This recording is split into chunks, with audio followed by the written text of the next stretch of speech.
I retweeted it as well. All right, we are live for today's MMAOB Daily Podcast. It is Monday, April 11th, 2022. I'm your host, as always, Adam Martin, joined by my co-host here Monday and Tuesday afternoon, Mr. Big Marcel. What's going on, man? All good, man. All good. Looking forward to talk about this card from last weekend. Yeah. And all good. You're a little dark right now, by the way. I don't know if you can change your light, but you're pretty dark. I don't know if you yeah, that's a little better. There you go. I can actually see your face now. No, we'll talk about UFC 273. I mean, a lot, obviously, to talk about, guys. Obviously, good event. Definitely some great fights. Some controversial decisions, I guess you could say, in a couple of the fights as well. And then, I mean, that was pretty much the only big MMA event. There was also a PFL card that I don't think anyone watched, quite frankly, Marcel, and an LFA card. But most of the day we'll be focusing on UFC 273. I will say I've been kind of sick the last few days, guys, so I'll lean a little bit more heavily on Marcel today than usual talk, just because I'm a little bit under the weather. But I'm going to try to get through this podcast, Marcel. So let's start with UFC 273, and we'll get into the card. We got some guys in the chat. We got he's here. We got Andrew. What's going on, guys? Glad to have you guys here. Let's start with UFC 273, Marcel, and as always, start with the main event and work our way down. So main event of the evening. Alexander Volkanovski defeats Korean Zombie, 4th round TKO, referee stoppage. First off, amazing stoppage by Herb Dean. Incredible stoppage. I think Herb Dean gets a lot of shit, obviously, by fans. Early stoppages, late stoppages. Remember that Chris Moutinho fight last year? That was kind of weird stoppage. This one I had no problem with at all. You know what I mean? This was a great stoppage. I'm really disappointed in the corner of the Zombie, man. I got to be honest with you. There's no reason the guy should have went out for that 4th round. He was completely done. He couldn't, Marcel. He was lying on the ground between the 3rd and 4th round. He couldn't get up. I know Herb wanted to stop the fight. He couldn't at that point, I guess. I mean, he could have, but it's kind of awkward for the ref to do it. The doctor barely checked the guy. He's like, "Oh yeah, he's good to go." And I'm like, thinking to yourself, how did you even look at him? And I just think the corners, I just disappointed him. And I listened to Eddie Chaw's interview last week with Cole, and he was saying how everyone at the camp put money on him. I almost feel like because they all bet on him, they wanted the fight to keep going because he could have landed that lucky punch. But Marcel, it's just not the way it should have worked. I mean, the fight should have been stopped. At the end of the day, it was just an amazing performance for Volkanovski. I mean, this was his best performance probably yet. And the guy's had 21 straight wins. I mean, the guy's incredible. So, wow. It was a pretty one-sided fight, though, guys, honestly. I don't think it was really close at all. Give me your thoughts on the fight and the stoppage, Marcel. Yeah, Herb Dean wasn't high for once, right? And he had a good stoppage here. A very good one, I think. Actually, this was a fight I expected Zombie to go 5 rounds, but the referee intervened, which is what he did, and it's a good thing he did it, But he's too tough for his own good, And we actually all knew that Volkanovski was going to win the fight. Let's be honest. This fight was the main event, but nobody was really talking about this fight because everybody was like, Volkanovski likely going to win this fight. Zombie, all respect to Zombie, but he was there because they couldn't wait for Max Holloway. Max Holloway was the original opponent. Max didn't know for sure if Max was going to get cleared on time. He was cleared on time, but it's a numbered event. It's a pay-per-view event. They have to sell tickets. They have to put out posters. They have to put out advertisements. So they couldn't wait for that. So they went with Zombie. Listen, man, I think nobody really expected Zombie to do something special here. We saw him fight against Ortega 2 fights ago and got completely outclassed against Ortega, even stand-up, and a good win against Iga after that. But, I mean, Volkanovski, I don't think people give the dude enough credit, in my opinion, and it's because of the second fight against Max Holloway. I think the first fight, everybody says he had 2 close fights against Max Holloway. First one wasn't close. I was at that fight. It was not close. Yeah, that was clear for Volkanovski. The second fight was close indeed. I mean, I would put Volkanovski at number 1 or number 2 in the pound for pound list tomorrow. No doubt in my mind. Definitely above Adesanya. Above Usman, I don't know, but it could be, 1 or 2, I think. 100%. I don't even understand why Izzy's so high ranked. He lost last year. Everyone just is gives him a pass on the loss to Blachowicz. I don't understand why. Anyways, Volkanovski's number 2 for me right now after Usman. I think Usman's number 1 still. But Volkanovski's amazing. He has no weaknesses, guys, really. What's his weakness, Marcel? That's crazy, right? He's so well-rounded. It's incredible. And it almost like he's getting better. Like, I really think he's getting better, man, which is insane because the guy's just performed so well in the UFC so far. He's just a stud. It's crazy. He's born 2 weeks literally after me, Marcel, like exactly 2 weeks after. So it's pretty insane what this guy's doing. And it makes me wonder, like, what am I doing with my life when I see what this guy's up to? No, I'm kidding. But amazing performance. And he got a bonus too, and we'll talk about someone else who I thought should have got a bonus, but I don't really have a problem with it because it really was an amazing performance. So, for sure. Yeah, overall, he did well. And for as far as what's next for him, he has mentioned going up to 155, but we just heard Henry Cejudo's coming back. I mean, that fight is huge, right? I don't need to see that. No? I really don't need to see that. That's another hypey fight from the UFC. You want to put Cejudo in. I really don't need to see that, man, to be really honest. I know many people will say, oh, amazing. What did Henry Cejudo do to get a shot at 145? Because he won 125 and 135. I don't know, man. He went away from the sport. First win a few fights before you come back. I know GSP did it, but for me, Henry Cejudo is not the GSP, I understand he is a former gold medalist, and a two-time champion in 2 divisions. I know that, But for me, it's like, I don't feel it, man, and let's just do the third fight with Volkanovski and Max. Because if Volkanovski wins this one, we finally can move on from that. And if Max wins, we can have a 4th one. You know what I mean? So I like that much more. But yeah, man, Cejudo, every time since he has stopped with his career, he keeps mentioning something when the bantamweight title, the flyweight title, or the featherweight title was on the line. And the flyweight title, not right now because Figueiredo has the title and he's training Figueiredo, But now with the bantamweight and featherweight title, he keeps talking about it, I don't know, man. If he wants to come back, but I don't really need to see it. I mean, listen, the Max fight's there, right? It's the 3rd fight. The 2nd fight, I thought Max won the 2nd fight. Volk clearly won the 1st fight. You could do that fight, and then there's a few other guys like Arnold Allen's there. Calvin Kattar is a little behind them. Yair Rodriguez, that's a new matchup. He hasn't fought Yair yet. That's another fight.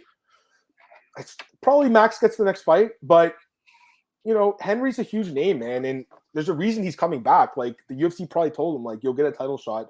I'm not sure if it's at this division or at 135. Maybe he'll get the 135 shot. I don't know, but he's coming back for a reason. He's not coming back for a non-title fight, guys. He's coming back to fight for a belt, Marcel. So it's either he's fighting. Obviously, but I don't need to see it. No, I understand. I agree. No, I know what you're saying. I don't mind it though. I mean, he's going to go for history, the 3rd fight, right? Anyways, let me go through the comments here, guys. John's here, fun card. Oh, it was great. JP, what's up, man? What's going on? Kinshiro got a good night there. Joe, what's up, buddy? Glenn's talking with the doctor. He asked him if he wanted to fight. No, ICAL's balance does nothing. The doctor was a complete joke. I mean, that fight should have been stopped. Actually, Volkanovski said he felt really bad. He's like, I didn't want to fight after that. Like, he said, it's a sport, but, he has some compassion for the guy. Sad way to end a good event. Loves all. He's great, but it sure seems like that might be it for him. He said himself, like, apparently in the interpretation, like, was off, but apparently he said that, that's it. Could be it for him, Marcel, right? So, DC was talking about that 1st fight. Let's look at what else. What's up, Doug? Were you there? My buddy Martin was there. He had a great time. He sent me some pictures. He was having an awesome time. He's from Toronto. He was there. The funny thing was, like, all these people were there say it was awesome, and when we were hear it on the screen at home, some people were like acting like idiots, man, in the crowd. Just being plain disrespectful about certain things. And don't say that's you guys, but a lot of people there, man. It's like booing stuff that didn't make sense. Even gonna boo a guy who was asking for money for a fundraiser or whatever. Just weird. Yeah. We'll talk about that in a few minutes as well. Yeah. The reason Cejudo versus Volk is a thing is because they're close in height. Yeah, it's true. He's like the battle of the midgets. That's what he says, anyways. I mean, Volk is still. Here's the thing about Volk. He's fought at other weight classes. He fought at 185, 155, 170. That's where his only loss is. The one fight where he got knocked out. What's up, Marcus? He was also there at the card. Marcus was awesome. That's awesome, Marcus. Henry was an idiot for retiring double champions goals to get money. He's no ever around. I was surprised when after that fight with Cruz, he retired. I really was, because I'm like, man, he just washed Cruz. He's gonna beat all these other guys now. He just retired. But he's been doing a lot the last 2 years. He had a kid. He got married. I think he's married, or he's at least engaged. So he did a lot. So ducked all the testing pools to get a few cycles and move up in weights. He can't make Yeah, he's never fighting 125. I don't think anyone will disagree with him on that. So he's not going to move past everyone to fight Volk. I wouldn't be surprised, man. I'm just telling you because Dana loves him, dude. The UFC loves him. He's a huge star for the. He is a needle mover a little bit for the UFC. Because he jumped Dillashaw for the 135 shot. I mean, Dillashaw was there though, which is the thing that makes me wonder. Like, if Dillashaw's there, when they promised him the shot too, right? And they already said Aljo was the one calling him out.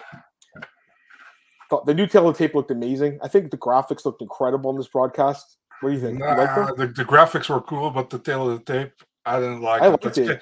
It's kind of KSW kind of ish. You know what I mean?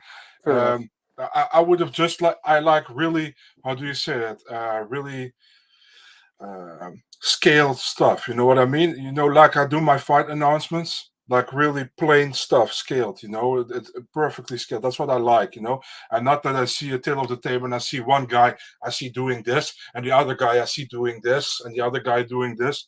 That's just weird. That part, you know? I mean, but I just think the overall graphics look good. One thing I really agree with that.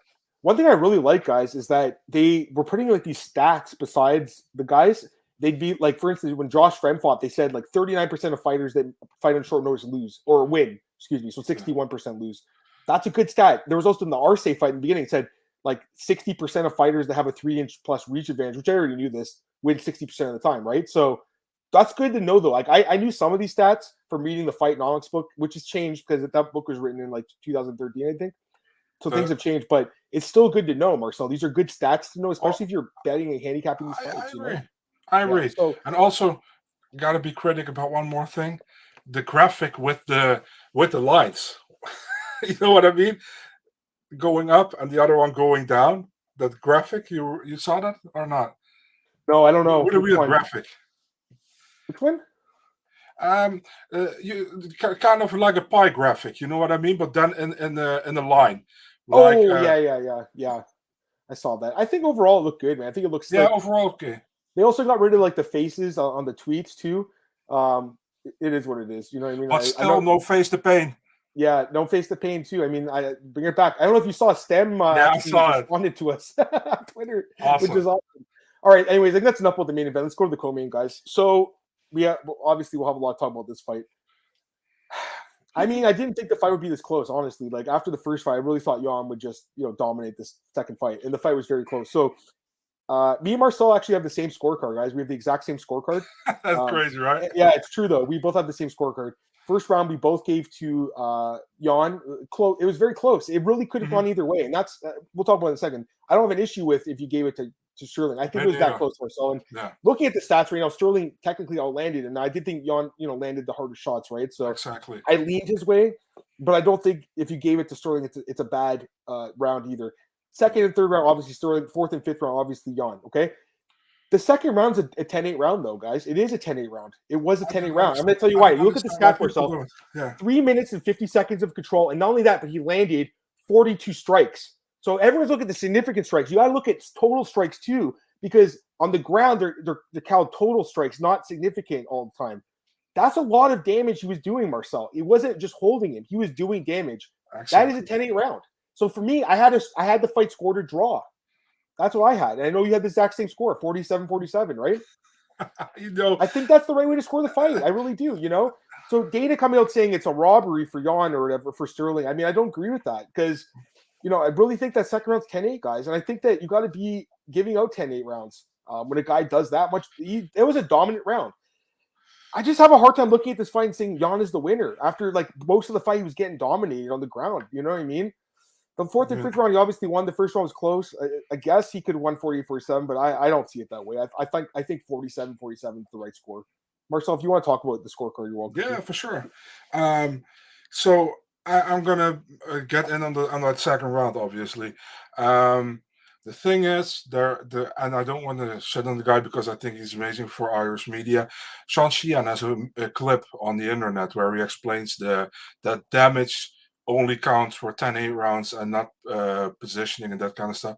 If you look at the website of the rules, it says damage, but also control in the ground game. He had control almost 4 minutes of that fight. He was trying to get submissions going. He didn't get a submission, obviously. at a certain moment, he stretched him out full on his belly, and he was landing punches. But Yan could turn and could get in position again that he didn't punch. But he controlled it for 3 minutes 50 seconds. Yeah. Was just dominating the position, dominating the fight at that moment, and also landing strikes. And people say, why do you score round 2 at 10-8 or round 3 at 10-9? Very simple, because he barely landed any strike in round 3. Yeah. Let me just go to the stats here. So in the second round, it was 17 significant strikes and 42 total strikes. The third round, 6 significant strikes, 8 total strikes. Like that's like what, literally 5 times as many strikes he landed. So that's why I think it's a 10-8, guys. I really do. I don't understand. I still get messages from people like who try to clarify to me that it's a 10-9 round. No, it's not. I don't mind if you score a 10-9 round. For me, it's a 10-8 round. And we both pick Yan to win, so we're not biased or whatever. We both pick Yan to win. But for me, it's like after 3 rounds, I already said Yan needs to finish to win the title here. Or he needs a 10-8 round. It's like that. Because if it's a draw, then it goes to Sterling because he's the champ at that moment. Does it? Does he get to keep his interim belt though? No, he's done. He doesn't get this. He doesn't keep his interim belt because the interim belt is for this championship fight. Right. So when the what if it was a no contest? Then what? I think then no contest. Then everybody keeps his belt. You know what I mean? Now I gotta get these comments though. Let me get these comments, guys. I think Alger won the first round after rewatching. Yeah, I mean, it was close, man. The thing is, here's the thing. I know you're saying about rewatching, right? The judges only get to watch it once, so they have to judge it right there and then. They don't get Adam, they also don't get stats too, Adam, the problem with Alger in round 1 was that he walked away the whole time and he landed kicks, I know, but Yan was chasing him and trying to land punches. I honestly thought I thought it was such a close round. I think it could have been either way. It was a toss-up. You can't call this fight a robbery. If you probably lost on your parlay if you're calling it a robbery. Honestly, that's it's true. And I know a lot of people lost money on this fight. A lot of people lost money. Fight was close. I had Yan or draw. Yeah, it was a close fight.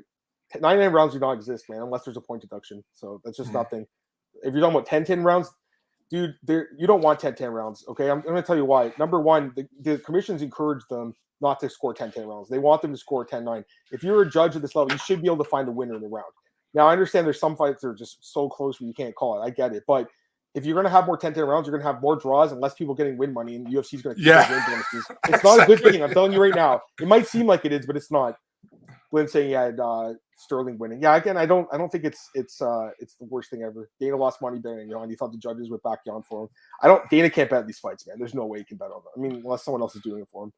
Talking about Burns, he did, but we'll talk about that fight. One where I was like one significant strike difference. It's not always about how many. It's also the damage that you cause. I know, right? So, Adam. If Dana thinks it was a bad decision, he should make the fight again. You know what I mean? I'm not talking about Dillashaw. Yeah. Let me just get the other comments. This guy had Aljo winning. Sterling gets 10. It's fine in case the fight was a draw. That's what I had. You know what I mean? So, yeah, it was a close fight. I just don't think this is not a robbery. I think when you call a fight like this a robbery, it's just doing a disservice to actual robberies like Diego Sanchez and Ross Pearson. Something like that. Like that one goes always up. Yeah, I'm just saying that's a legitimate robbery where a guy, clearly won the fight. Like won every round, I believe, too. Max Griffin. Right? Which fight? Thiago Alves, Max Griffin. That was another fight where, wow, I mean, I think it was in Brazil, and that's why they gave it to him. But, yeah, I mean, yeah. So it is what it is. But I just think in this fight, it was close. I don't think, it could have went either way. And quite frankly, I didn't handicap the fight very well because it was that close of a fight. It was a razor thin fight, So it is what it is. Let's go to I'm seeing some comments here. Let's go to the next fight. It's all about Khamzat and Burns. So, I mean, this fight was amazing. It was an incredible fight. I don't think I expected it to be this competitive. So first round, obviously Khamzat won the round. Dropped Burns. Couldn't finish him though, right? Yeah. Second round, Burns, man, he's not credited with the knockdown. I thought he did knock him down though at the end of it, right? Like that seemed like I have to watch it back, but it seemed like it was a knockdown. I thought so too, but he clearly outlanded him. And Gilbert had all the momentum going to the third round. Now, if you look at the stats, it was 45 to 44 in significant strikes for Burns. So he landed one more. But I think there was like a moment, there was like a sequence against the fence where Khamzat landed like a really brutal knee and was like unloading a little bit. I think that won him that round or won him that fight.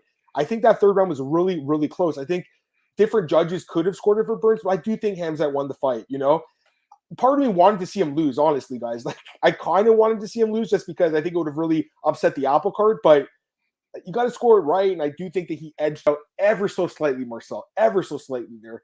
It would have been awesome to see that upset, though, man. It would have been awesome, but I think that they got it right, 29-28 for Khamzat in the fight of the year. So give me your thoughts, man.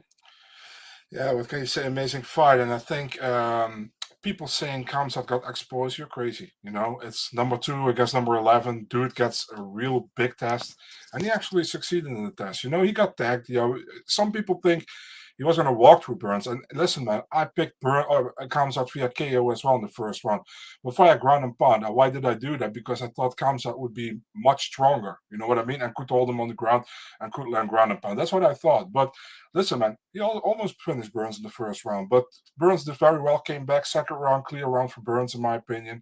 I love the thing at the end of the second round where Khamzat wanted to touch Gilbert's head, like, well done, and instead he touched Beltran's head, So that was fun. Third round, very close. I think Khamzat won the first part of the third round. Then Gilbert came a little bit back, but Gilbert was super, how do you say that? Super wild, super wild with the shots, what he was trying to land. And the last part was for Khamzat again, the last 15 seconds, I think. So, yeah, close fight. I think Khamzat won the fight 29-28. It was a very good fight, very fun fight. 100% fight of the year so far. Definitely fight of the night. So, it was an amazing fight. Yeah. Amazing fight. Yeah. I had a great time watching this fight, man. I was just freaking out. I'm like, holy crap, what a fight. Like, amazing. So, I agree with Ken Shirley. He did prove. I mean, we all knew he was going to be. I just the stories you hear from him training with like guys like Sean Strickland and Darren Till. You knew he'd be tough.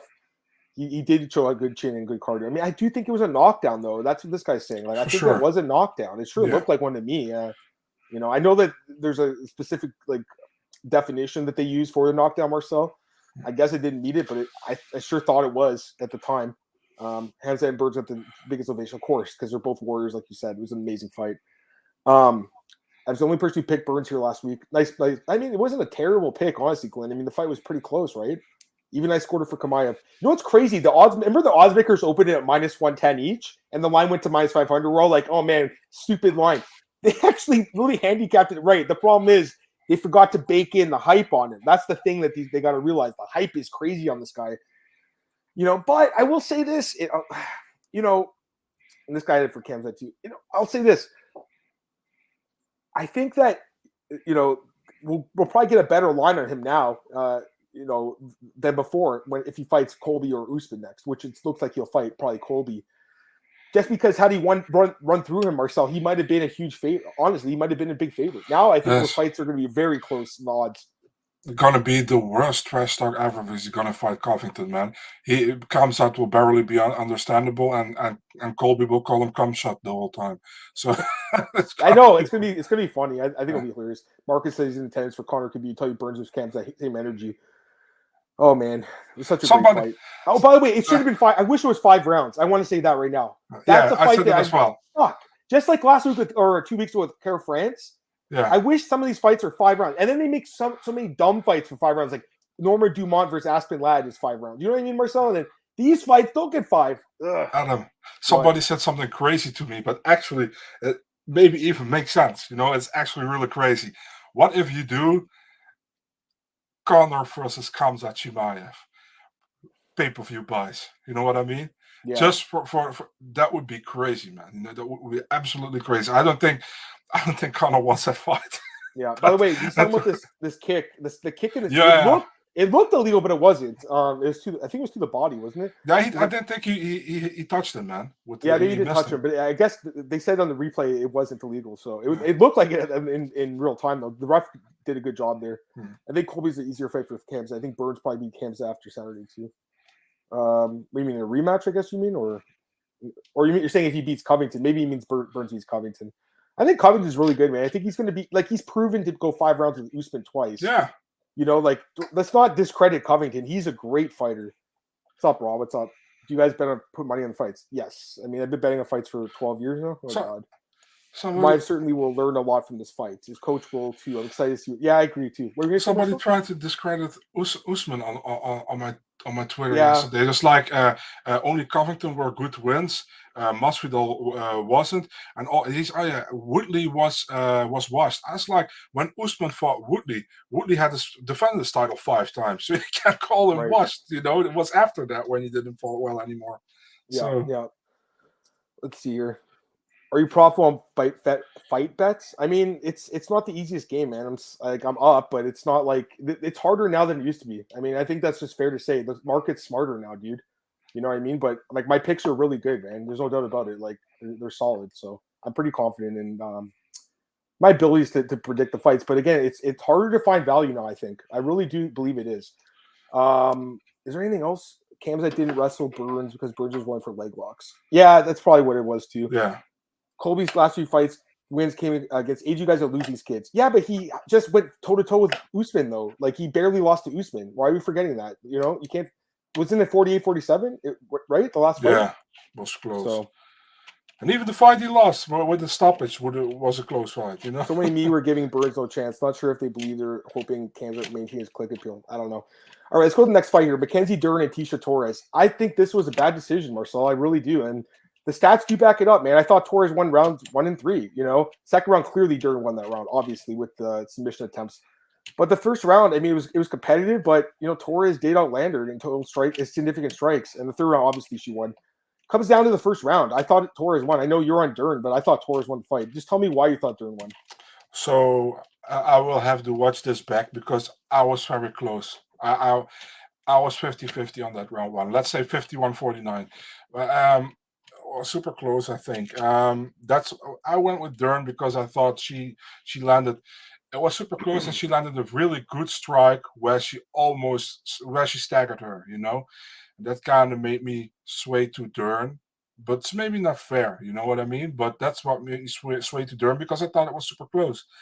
But I have to rewatch it. Second and third round were pretty clear who won. Second round was clearly Dern. Third round was clearly Torres. Yeah. So I think it was a close fight. I didn't have a problem with Dern winning.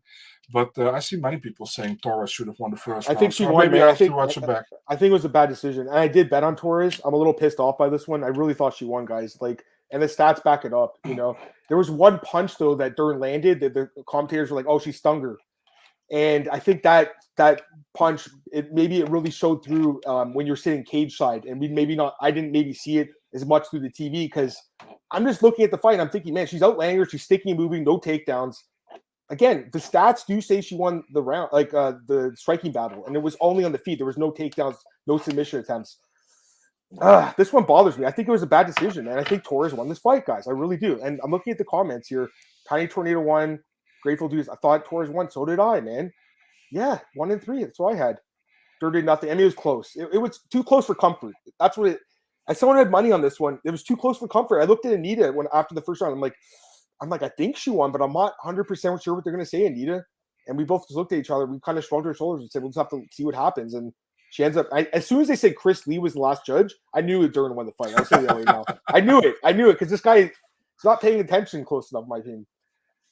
Yeah, I mean, here's the thing with MMA media decisions. I mean, it's not all the media. It's only like a select people that do it. Like, I used to be on there. I asked the guy not to put on because honestly, it would just, no one would ever say, nice scorecard, Adam. Good job. They would only go after you when you have a bad scorecard. Yeah, that's it. That's the problem, right? So I put my tweets out, but I asked the guy to take it off the site because it would just be people shitting on me for the bad scorecards, which on occasion we have, which every judge will have, honestly, or people watching the sport. You know, I don't even reply anymore, man, to these people. Or maybe if they listen, some guy asked me why you scored at a 10-8. I will explain it, no problem, you know. But you have those people who are like, you give 10-9 and they're gonna quote tweet it with no 10-9 this. I mean, who cares? I don't care about your tweet. You don't have to care about my tweet, you know. It's not like I got paid for it or something. I'll get these comments. Hey guys, thanks for Rodriguez, but Pierre Rodriguez, nice job, buddy. Good bet. Nice fade on Hansen. We'll talk about her in a few minutes. Thought Dern won. I mean, again, you were there, right? So like, it might have showed. Maybe it was different in person, but watching through the TV, I thought Torres won. How is Dawood doing against Volk? Gets taken down, just gets grinded out, just like the Evlov fight. I don't think Volk would even want to stand with him. Like, what's the point? Is this real? I don't see this anywhere. Nah, man. All right. Rogan was kissing Dern's ass. He was. She is she's good, man. she's definitely a good fighter. I'm just trying to see what else here. Yeah, it was just a close fight. I mean, the second round obviously with Dern won. Third round obviously Torres comes down to the first round. I thought Torres won the fight, guys. Like again, the stats back it up. So it's more like if you're saying Dern won, I fair enough, but I'd like to hear more than just I thought she won. I'd like to hear an actual reason. Because for me, it's like I'm watching the fight, paying attention to Joe Lander, but the problem is Marcel. It's just I guess she didn't do a lot of damage. That's the problem at the end of the day. That's always a problem, pretty much with Torres as well. Torres is really a point fighter. I don't think it was her best performance. I think she's had better performances. Let's go to the first fight here. We got Mark Madsen and Vince Pichel, and this was a good pick by me. And I think you picked Madsen. I can't remember. Did you pick him? No, I didn't. This was a good bet for me too. Thankfully, I had this one. It could have been a worse night, but I did have Mark Madsen. I really liked him here, plus money. And the fight went pretty much according to the plan. But I thought that technically he did win the second round, 2 judges' scorecards. But I thought that the third round he would probably lose, and he won it pretty convincingly. But again, Vince Michel's takedown defense is just bad. It was 25% coming in, now it's 23%. It's just not good. Go ahead. How did Madsen win the second round?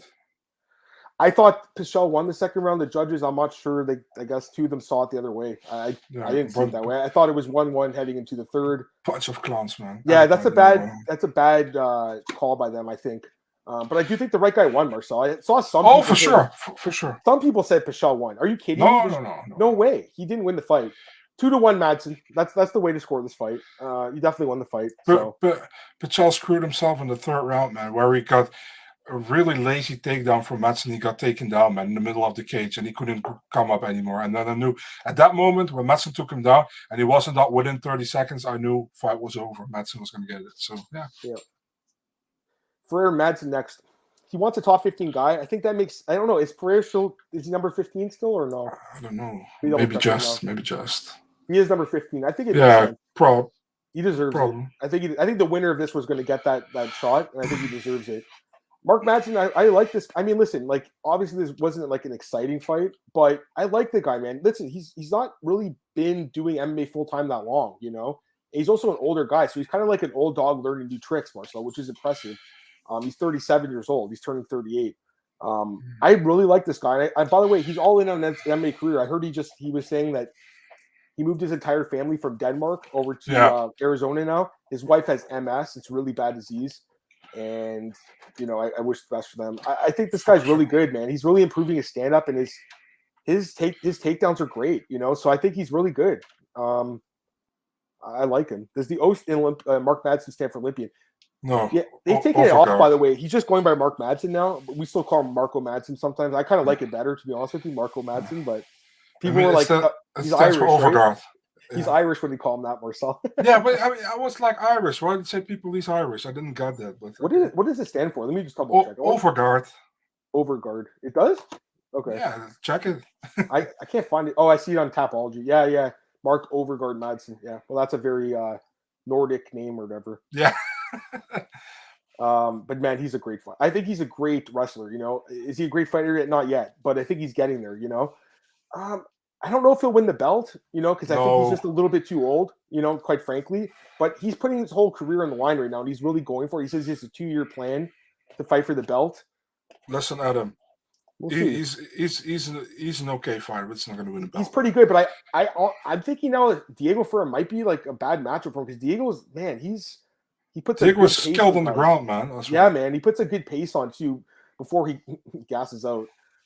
But that's an interesting fight, and I think he deserves that fight. So I wouldn't mind seeing that fight. Let's go to the next fight. Ian Gary and Darian Weeks. I mean, this fight was honestly kind of boring, but Gary did what he had to do. I don't blame him. He just kind of point fought, won the decision. I had it 30-27. I know some people scored the second round for, I believe, Weeks, but I think it was pretty clean win for Ian Gary. We just announced to him and Layla Anna Lee, former Cage Warriors commentator, they're having a kid. He just got married, so good for them, man. I mean, I think it's awesome. So I'm happy for Ian and gets the win here. And I actually really like this guy, man. I'm gonna be honest. This guy, I like him, man. If you listen to his interviews and stuff, like he's really, really mature for his age. You think? I think so. I really do. And every time I hear him talk, he keeps saying like, they're like, who do you want next? He's like, slow down, guys. I'm in no rush to fight anyone in the belt. I don't even want to fight a great guy yet. He wants to take his time. He's trying to improve his skill set. He's only 24, So I think the guy's good. It wasn't his best performance. I don't think it was a great fight, but he got the job done and did it pretty cleanly too. So it is what it is. Any more thoughts on this? Yeah, man. Listen, man. I think he's talented, but I'm so Yeah. happy he didn't brought the Connor talk again up after the fight. Like, I'm Connor 2.0, like he always says. Like, dude, um, he's a talented guy. He went to Stanford MMA. Um, he can improve a lot. He's still very young, but all the talk he's doing before and after, please stop that shit, dude. It's just it doesn't interest me to hear that. You know what I mean? Just fight, and if he fights well. He did look good on Saturday. I don't listen. People expect a lot of him, but that's his own mistake, man. He hyped himself up. You know what I mean? Right. But it's just a second fight in the UFC. Darian Weeks isn't a easy opponent to fight against. And he won against him. Definitely the first and third round. Second round, kind of 50-50, but I kind of lean Gary as well. So he did well, but all that talk, please don't, but he's a great fight. I think he's a great talent and he can come far in the division. I just want to get this comment because this is not what I said. I didn't call him boring. He's not a boring fighter. I said the fight was boring. It was a boring fight, quite frankly. And I think he even said that after in his post-fight interview. He said it wasn't the fight I wanted. He's not a boring fighter though, man. I just think this fight was boring. It just, the matchup itself played to kind of like Darian Weeks kind of like neutralized him a little bit. You know what I mean, Marcel? Like it wasn't a great fight. I mean, like, I'm sorry, it wasn't. I think he's great though. He's also asking about his wife being a little bit older than him. My fiance is older than me, man. I think it's fine. Who cares? It's not my life. I don't know why you judge someone else for their relationship. You know what I mean? I'm not saying you are, buddy, in the chat, but I saw a lot of people on Twitter saying like, this guy, he's 24, right? And she's a lot older than him. She's 39, by the way, not 36. But that's his choice, and he seems very happy with her. I mean, that's a big stretch. Like my fiance is a few years older than me, only a few. But it is what it is. I mean, if this guy's happy and he seems very happy, then I think we should be happy for him. That's what I think. He's like Ashton Kutcher. She's Demi Moore. That's true. But like I said, like I'm not in the same situation because I'm 34. But I'm just saying, like I'm not 34 yet. Later this year. Anyways, let's see. Let's go to the next fight. This fight, I think this fight was one of the best fights of the card. I mean, this fight was amazing. And like I said, Josh Fred's pretty good, Marcel. And I think he won that second round, but Hernandez clearly won the first round and the third round. I think it was a great fight. I really like Fluffy, man. By the way, I was looking at the props right before this fight started, and the prop on Fluffy by decision was plus 550, and I'm like, holy crap! Like he doesn't win fights by decision very often, right? I think it's the second decision ever, but that was crazy value against a pretty tough dude. Man, I mean, I think he looked great, Marcel. I think this was an awesome fight. Give me your thoughts on this one. Yeah, it was a good fight. It was a lot of fun scrambles on the ground. I mean, I think Hernandez went for how many submission attempts, how many takedowns. Crazy. I like Hernandez a lot, man. He's a fun guy to watch, I think, and Fram did well. I think for a short notice fight, he did well, but Hernandez was just a little bit better, I think, and he almost finished Hernandez at a certain moment, but Hernandez recovered and he went through with it. So and Hernandez almost had in that was that in a weird ass guillotine or what was that? I don't remember exactly anymore. At the end of the fight, yeah, fun fight, good win for Hernandez. But also a fight he should win with the guy only taking this fight on short notice, But on the other hand, man, Hernandez, how many opponents he had dropped off for this fight is actually crazy. I think Duraev, Dricus Duplessis, then he had Frank. So a lot of new opponents. By the way, they're only crediting him with 3 submission attempts. I thought it seemed like a lot more. Didn't it seem like a lot more? I think I saw a Brazilian, man. I think I said after the fight, I think he just survived like 20 submission attempts in the fight. 3 submission attempts. That doesn't seem right. That's what I'm saying. Sometimes these stats, I think that they're still evolving in MMA. I don't think it's an exact science like in baseball where, a guy gets a hit, you know what I mean, or he gets a strikeout. I think in MMA, like they're still evolving. And sometimes they miss them. Like they'll miss a knockdown here and there. They'll miss a submission attempt, in my opinion, Anyways, I love the fight. That was a good fight. What do you think about the UFC putting the wrong picture of him? Yeah, someone just said that. I was about to pull it up here. Where is that? Yeah, the Alexander Hernandez. I mean, it's kind of embarrassing, right? Like they're completely two different guys. Yeah, Alexander is Josh's teammate as well. I don't understand how. Yeah, I don't. Yeah, that's Factory X. Yeah. Maybe that's why the person did. I don't know. Like they shouldn't screw that up. You know what I mean? Like they should get the guy's face right, and their name right. You know what I mean? So that's. I really remember they did it as well a few years ago when Daniel Omilanchuk was still in the UFC. They put Kutelaba's face. That's funny. Go to the next fight. Yeah, Pennington wins a decision over Ladd. I mean, that's what I expected. I think all of us did, right? I think Ladd had like such a horrible game plan, man. It was so bad, guys. Like, what was she doing? You know, first off, she's fighting in her wrong stance. Why? Like, why was she fighting as a southpaw? It made no sense. She's just like this, Marcel. Like, she was just like this. Like, she wasn't even throwing strikes. I'm like, what is she doing? I'm watching the fight. I'm like, what is going on here? I just saw her Instagram post. She's saying like the trolls are going after her, but I think sometimes you gotta like take the criticism in stride too. Like, you gotta be like, all right, if everyone's saying there was a bad game plan, maybe they were right. Maybe it's not just like maybe we didn't have a good game plan for this fight. Because that third round, Marcel, I totally expected Raquel to win the third round, right? Because she has great cardio. I know she's still got short notes, but Ladd got those takedowns really easy. I'm just wondering if she actually attempted a takedown. She only attempted one takedown the first 10 minutes. I'm like, I know some people will bet on Ladd. I'm thinking, like, I didn't bet on this fight, but I'm thinking, like, why is she not shooting for a takedown? Bizarre. Pretty much felt like Gregory Rodriguez against Armin Petrosian, who only went for a takedown, I think, in the 10th minute as well. But at least that was a competitive fight. You know what I mean? Yeah. Yeah, man. I mean, I don't know. I'm still, Pennington has now a 4-fight win streak. She called out Sarah McMahon. They can do that. Put it on the early prelims, please. But yeah. I think it makes sense, though, honestly. Like, they're both kind of veterans. They've both been around the block. What? Division fucking sucks, dude. It does. It does suck. You're right. You're not wrong at all, because Raquel is like, what, number 4 fighter now? Yeah. And she's 14-10, I think, in her career. That's her record. 14-9. She came negative into the UFC, man. Yeah. And she's, you know what? She's really, I think, outperformed what I ever expected from her. I think she was in Invicta when I first saw, I believe. And, she had a kind of a, I remember she fought Holly Holm and the first time, or she didn't really fought her the one time. Or sorry, she fought her twice, excuse me, the first time though. And a lot of people thought, hey, she won that fight because it was a split decision, right?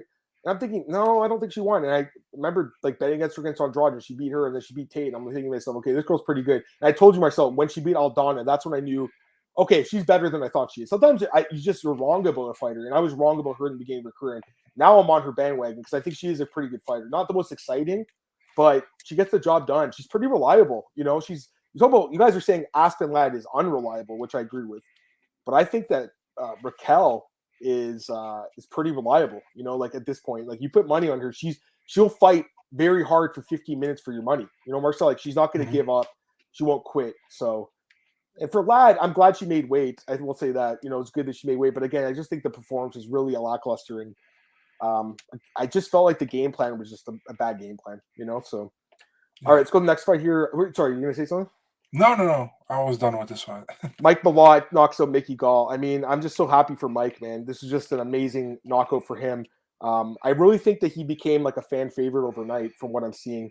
I think the guy is – I told you guys I wasn't sure how good he really is, but I think he's really good, Both his fights now in Contender Series and UFC, he's finished these guys. Now, Mickey Gall is not a great fighter, let's be honest. But just the way he fought, man, the guy can fight, dude. And that knockout was so crisp, that left hook, so brutal. I thought he was an absolute shoo-in for the $50,000 performance of the night. I cannot believe he didn't. I woke up in the morning, Marcel. I felt sick seeing that because I feel like he got punished because he said he made $10,000. I feel like that's what happened. They were like, oh, no, you know why I'm saying that? That's what I think happened. What do you think?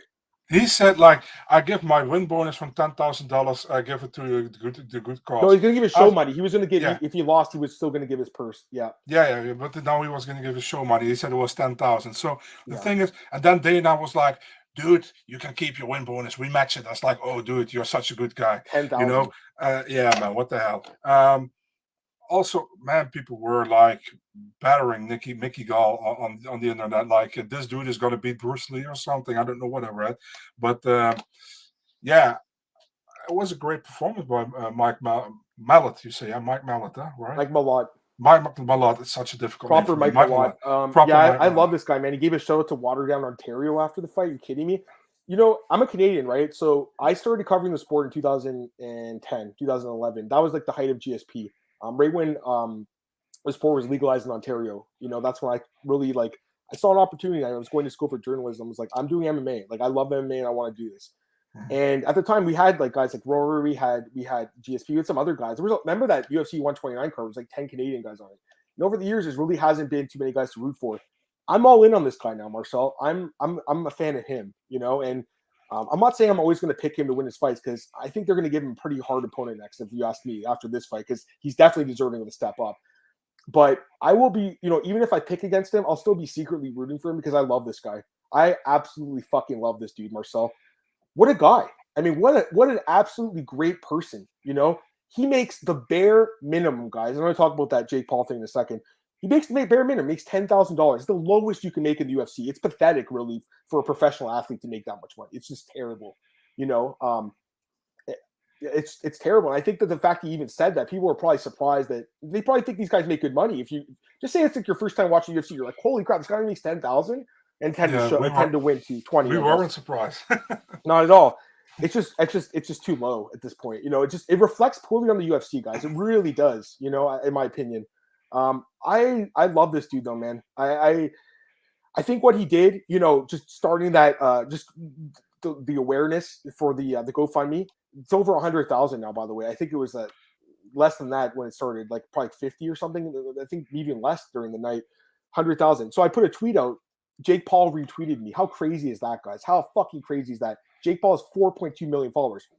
I don't know how he saw my tweet. He doesn't follow me, obviously. I don't follow him. No idea how he saw it. Someone must have sent it to him, been like, yo, check this out. Because, you know, Jake's against the UFC in the low fighter pay. I still think Jake's a decent guy, man. He actually put his money where his mouth is and put $10,000. You know, he already donated it. Dana said he was giving the money too, but has he? I mean, I don't know. Like he said he would, but I don't know if I think Mike said thank you on Twitter. Okay, so there you go. So then I guess he did. I'm glad. But I'm just saying, I'm glad Jake did too. I think Jake's a decent guy, man. And Jake's one of these guys that he's like, I think the minimum purse he said should be $50,000. And that's fair. These are professional fighters. Think about it. Mike has been training the last 2-3 months for this fight, Marcel. I know he's a coach at Team Alpha. He still has to pay the other coaches. He still has to pay for his nutrition and his food. He's going to make no money from this, you know, other than the exposure and other than I think fans really liking him. But, you know, I'm just disappointed to get the bonus. I think he deserved the 50,000. I really think he deserved it. And at the very least, I think he should have got it to some of the crypto money too. You know, I think he should have got like one of the crypto bonuses. I understand they gave it to the popular fighters in the top 3. I'm just disappointed, Marcel. I think the guy deserved a little better. I know that people were giving him money in an envelope on the way out to give to the girl or to Joey's daughter, right?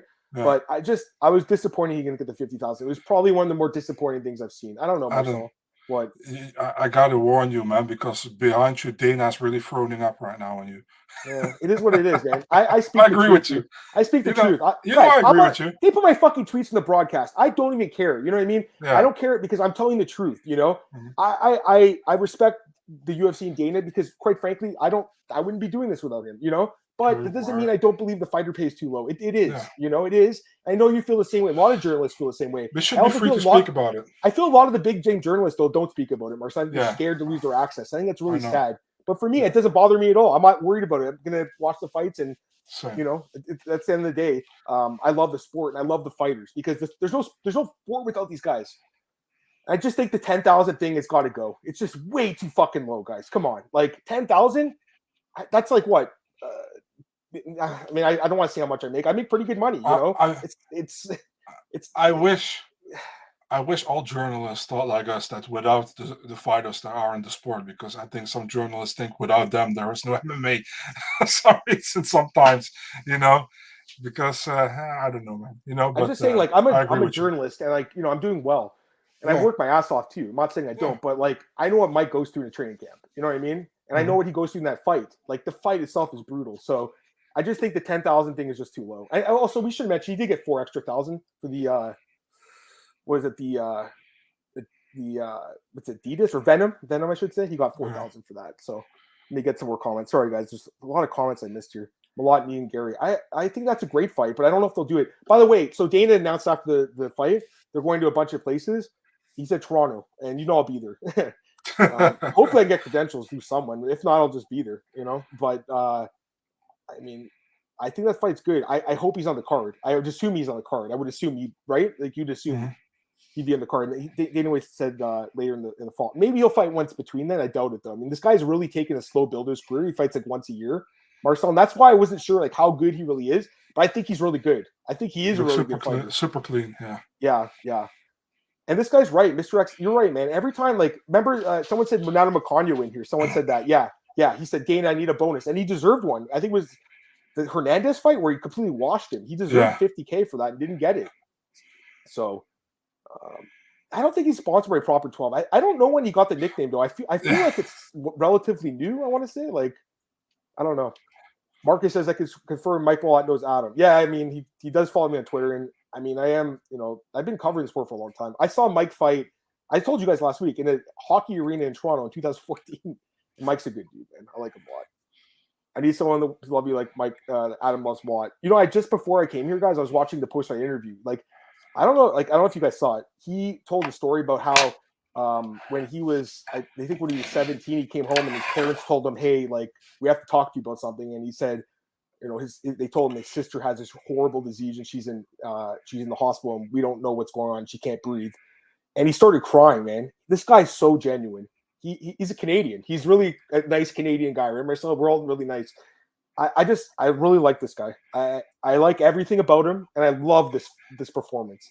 I'm upset that he didn't get the bonus. I just think he really, really deserved it. So I think that's enough about Malott. Minimum should be 25 to show him finishes. The finish should always get a bonus. I think anyone who gets a finish should get like 10K. Adam bets 10K in each fight. I mean, you know what? I want to be completely honest with you guys. There was a time where it was a really big high roller, but not anymore because I'm a family now. Got to be more careful. I'm not betting $5 a fight, but I'm not betting like 10K a fight. I have in the past. It's been a long time though. I'm gonna be completely honest with you guys. So it's been a while. I don't trust the judges as much anymore either. I'm talking. This is years ago, back when I had like offshore accounts and stuff like that.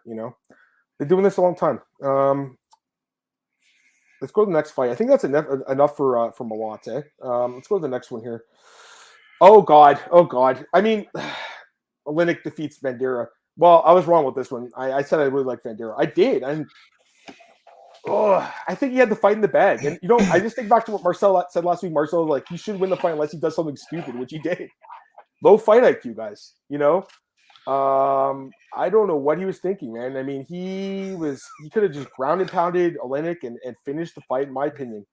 And instead, he goes for a rear naked choke, gets reversed, and gets caught in that scarf hold. Dumb. Just dumb. I think Vanderaa really could have won this fight. I really think, and I think it should have cost him his career in the UFC, Marcel. So, I told you he showed his whole 20 fight IQ there, man. I mean, he had that fight in the back pretty much. He went for a submission while he just had to pound on Oleinik. He went for a submission. Why? You go for a submission against a submission specialist, Oleinik. You know what I mean? The only chance for Oleinik to win a fight. And then first he went for the rear naked, then he went for the triangle, and then Oleinik came out and Oleinik went for the how do you say that, the neck crank or the can opener or whatever. Yeah. You knew when he had the position, it was over. I knew it. And I was like, oh, dude, he pretty much I think he threw his UFC career away with this one. Maybe he's lucky because Alan Boudreaux also now got another fight, so you never know. But this wasn't smart at all. It was dumb. It was low fight IQ. But do you think Oleinik should have got the 50K over Mike Malott? No, I don't. I mean, I don't hate it because he was the underdog. There was only 3 underdogs that won on the card: Sterling, Madsen, which I picked, and then did you pick Oleinik? Who did you pick last week? I picked Vanderaa as well. Okay, we both did. Yeah, I know some people did have Oleinik. The line actually, when we talked about last week, it was like -110 each. Mm-hmm. There was huge steam that came in on Vanderaa at the last minute. He went to like -160, I want to say, and Oleinik was like +130 at the end. So if you waited till last minute to go Oleinik at +130, I think that was a good bet because it really was kind of a coin flip. But I think Vanderaa could have won this fight. I just think the low fight IQ really cost him this fight, guys, in my opinion.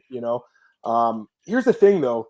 Like this guy says, he has the winners over Hunsucker and Tafa. Those guys are still on the roster, right? So it'd be kind of weird if he gets cut when they still have Tafa on the roster if he just beat like last year. Do you know what happened to Rotwell, man? Still, yeah, I don't know. I still have no idea. I know he got released as well. No idea. Yeah, when he is sloppy in the feed. He did throw a couple of haymakers though.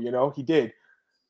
Vendera just has low fight IQ. He's shown it, and the takedown defense is not good, obviously. But again, he went down to the ground. He went down and he wanted to fight. Guys, he had full back mount, Marcel, and if he just landed, bang, bang, bang, gorilla punches from the back, King Kong punches, he wins that fight, Marcel. Of course. But instead, he goes for a rear naked choke.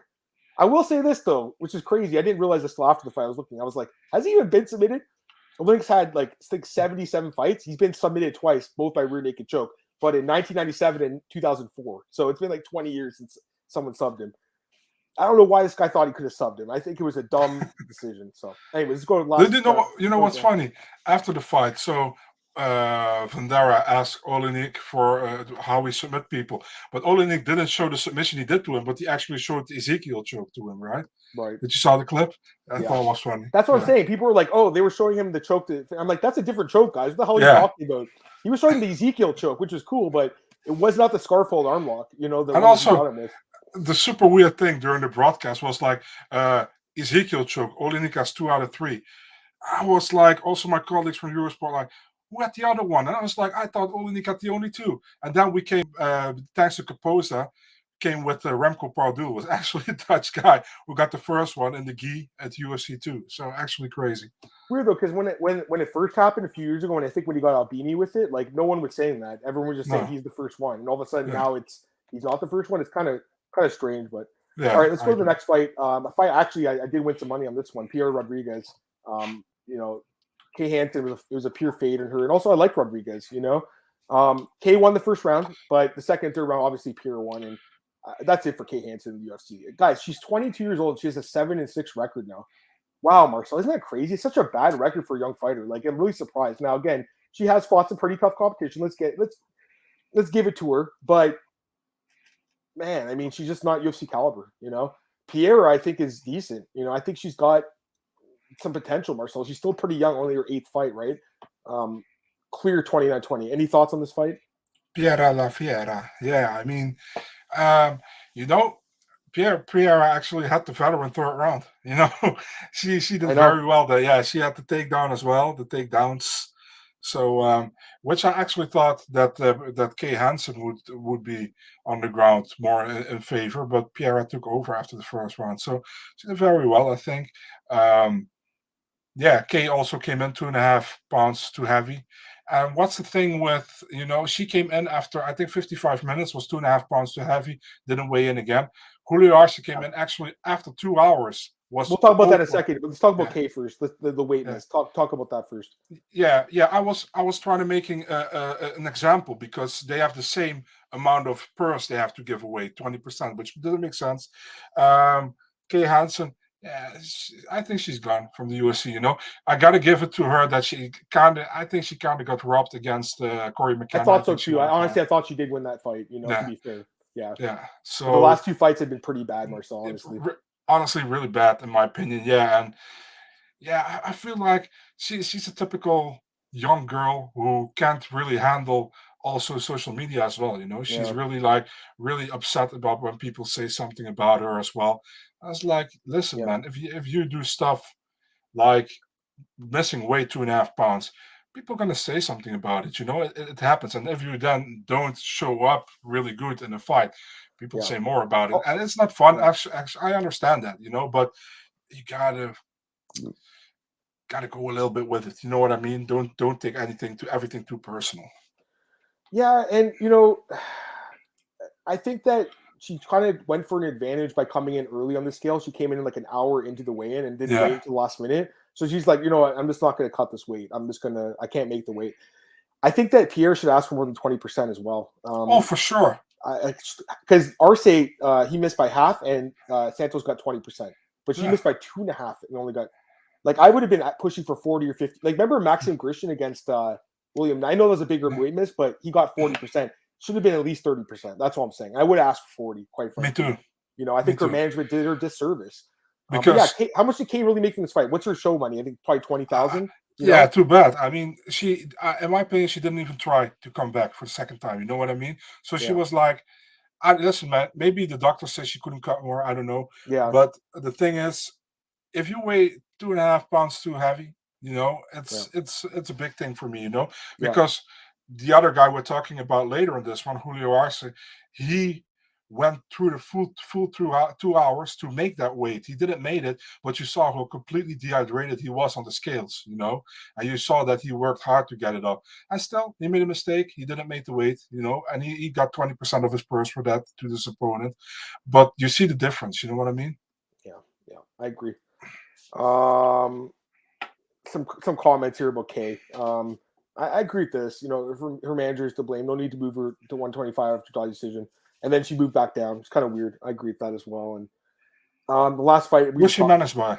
I don't know, but remember James was saying in his chat that like their management's really bad and like they don't even give her interviews and stuff. Like he was trying to get an interview with her and they're like, no, she's not doing interviews. Like, what the fuck? Why would she not do an interview with James Lynch? Like, it doesn't make sense. Or anyone, quite frankly.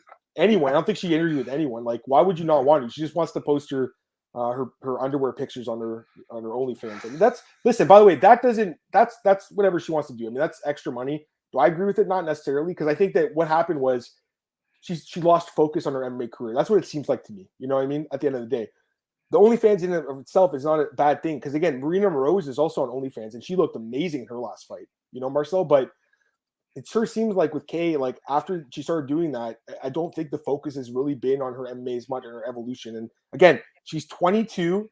She has a 1-3 record in UFC and 7-6 in her MMA career. 7-6. Wow, I'm just really surprised. I still don't really feel that OnlyFans kind of thing. People should do whatever they want, and it's not because I'm jealous because I'm fat and ugly that I don't get an OnlyFans. But I mean, I don't know, man. It seems like some softcore porn to me. You know what I mean? So that's what OnlyFans pretty much means to me, what I think about it. Gotta do what you gotta do. Don't get me wrong, but I'm not for it. All right, we got to get out here in a few minutes. I got to go, but we'll talk about the last fight here. Julio Arce. Get the out Santos. Yeah, this wasn't a great pick by me. Santos really didn't look like he was ready for the UFC, but I also think Arce had an amazing performance. The other thing was, after Arce missed weight, he looked like shit in the scale. He also came in after the 2 hours, which I was surprised they even let in, but it's Florida. He looked really good in this fight, though. It was a really clean performance. He barely got hit. He was landing like crazy. He had the most significant strikes landing on the card besides Volk. He had a great performance, man. And, he is a really good fighter. I mean, I knew that it was kind of a risk taking Santos in this one, but, I liked what I saw from the guy, but obviously was not ready for this level of competition yet. I think Arce looked good. Still, the weight miss was kind of weird. And the fact he, came in after the 2 hour limit.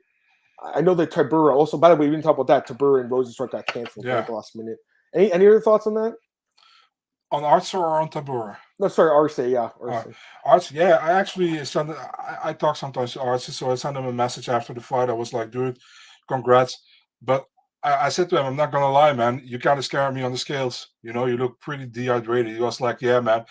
I was really dehydrated, but I recovered really great over the night, he said, and I didn't feel bad at all in the cage. And he looked good, he looked really good, very, very clean striking, very composed, picking his shots at the right time. So it was a beautiful performance of him, I think. And also Santos was kind of like the guy who made Arce look good as well. He was so wild coming forward with those spinning back fists and spinning back elbows that Arce could duck under them and get the jab going. So it was really good. Yeah, he looked good. And about Tybura Rosenstruck. Yeah, I mean, Tybura felt ill, what I've heard. I thought a very classy response from Rosenstruck on Twitter. I didn't see what he said. What did he say? I didn't see it. So he said, sorry, guys, my fight is off. We got to hear that Tybura was ill. I wish you all the best. I hope you recover quickly, and I hope I get the next fight soon. So that's what he said. Really nice message. Fair enough. And then I was going to get the last couple comments. I really got to get out of here, though. Yeah, I mean, I agree with this with Andrew. I thought he looked rusty too. Like he had been off for 3 years. That's another risk. Again, there's been a lot of guys lately that have won after long layoffs. So I wasn't as worried, but clearly it was an issue. I do think so. I still think that I think Torres won that fight, man. I mean, no one's convinced me otherwise in this chat today. You know what I mean? That's what I'm saying. No one's really convinced me otherwise. I asked. again, that first round was close, but again, I still think Torres won. Anyways, that's all I was gonna say about that. And UFC 273. I do gotta get out of here, guys. The one last thing I wanted to say was that PFL card. Did anyone watch that card? Did anyone actually watch this card? Some guy named Simeon Powell got the contract. You know him at all? I saw that. Yeah, I don't even. I saw that. I don't even really know. Do you know who he is? I've heard the name before, but I can't really tell you, man. Let me double check. Is he a Cage Warriors guy? Yeah, actually he is. Yeah. No, he's not. He's from. Actually, he has fought once at Cage Warriors as an amateur. But yeah, I don't really know too much about him. I didn't see the card. Be interesting if they even have odds while coming out for the next card, because I know the offshore books have them, but DraftKings and stuff, like, they still don't have the odds. That's it for today, Marcel. Let's get out of here. One more question. Sure. Do you think the UFC is going to give Aaron McKenzie a chance in the Contender Series? Who? McKenzie, who won the belt at LFA. Yeah. Sorry, that was the other card. Aaron McKenzie won a split decision over Lucas Clay. Yeah, I think so, because they usually sign those guys. If not, the Bellator will get him. One of those performances. And I agree with Carlos Lille is good, man. And I'm surprised that because I think he win that tournament, I believe, in Brazil for the LFA tournament. I think he won that tournament. Yeah, so I can't recall. Maybe he came in second. Anyways, let's get out of here, Marcel. Plug your stuff. Let's get out of here. Yeah, Big Marcel 24, Twitter, Instagram, Eurosport.nl, Mixed Martial Arts section. Follow me on Twitter at MMAOB podcast, MMAOddsbreaker.com. It's on our YouTube, iTunes, Spotify, all those places you can find it. You guys can also follow me at bookies.com at my best bets there. Last week, I went 3 for 3. Some of the props I missed on, but they did have Mark Madsen in the prop on the decision. And also MyMMAnews.com for Eric. Great site there as well. I think that's all I want to say. I hope you guys have a great day. Hopefully I'm feeling better tomorrow. I'm still like a little bit under the weather, but I'm hoping I'll be back 100% for tomorrow. I'm looking forward to breaking down that card. Adam, so, yeah. One more thing. Shout out to Eric Cowell for winning that award, man. Yeah, for sure. We talked about that last week as well. I couldn't. Okay. Yeah, no worries. Thanks, man. Thanks, guys, in the chat. I see you guys. Appreciate it. But yeah, we'll be back tomorrow. And last thing, I don't know what happened, but the views were crazy for the last podcast. Yeah. They're insane. So, I mean, the picks were decent. I went 8-4. It's not great, but it's decent. Do you know where you went? Do you know, like? No, I don't know exactly. I think something like that is maybe a little bit less. I don't know. Yeah. So, like, I'm glad. I don't know what it was, but I have been putting the timestamps in, and I know that helps. So hopefully people appreciate that, because it obviously takes a little extra legwork, but I think it's worth it. Especially if we're getting more people to watch the podcast. So that's awesome. But have a great day, guys. We'll be back tomorrow 5 p.m. Eastern. We're going to break down UFC Vegas 51, Luque Muhammad 2. Should be great. And by the way, there was a fight that got canceled today. Elias Zaleski dos Santos and Bernardo Zaleski. One of the better fights. Yeah. All right, guys. Have a great day. Peace.